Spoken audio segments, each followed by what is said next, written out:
కొంగర్లవారిపల్లె గ్రామం. ఇక్కడ ఒక 25 కుటుంబాలు ఉంటాయి. కొంగర్ల అనే ఇంటి పేరు ఉన్నవాళ్ళు ఒక కుటుంబం ఉంది. మొదట్లో ఎక్కువ కుటుంబాలు ఉండేవారు. వీళ్ళు తలకోన దగ్గర వ్యవసాయం చేస్తుండేవాళ్ళు.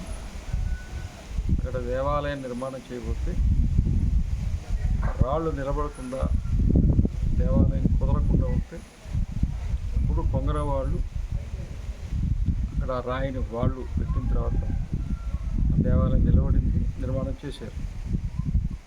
అందుకనే ఈ కొంగర ఇంటి పేరున్న వంశీకులకి అక్కడ ప్రధానమైన ఉభయం ఉంటుంది. తలకోనలు కొంగరవానిపల్లికి తలకోనలో ఉండేటువంటి సిద్ధేశ్వర స్వామి వారి దేవాలయానికి అలాంటి సంబంధం ఉంది. ఈ గ్రామానికి ఉదయం వచ్చాము. గ్రామం చూసిన కొబ్బరి చెట్లు, అరటి చెట్లు, తర్వాత మామిడి తోటలు, సస్యశ్యామలుగా చుట్టూరు చెట్లు కావచ్చు, దూరంగా చూస్తే కొండలు కావచ్చు.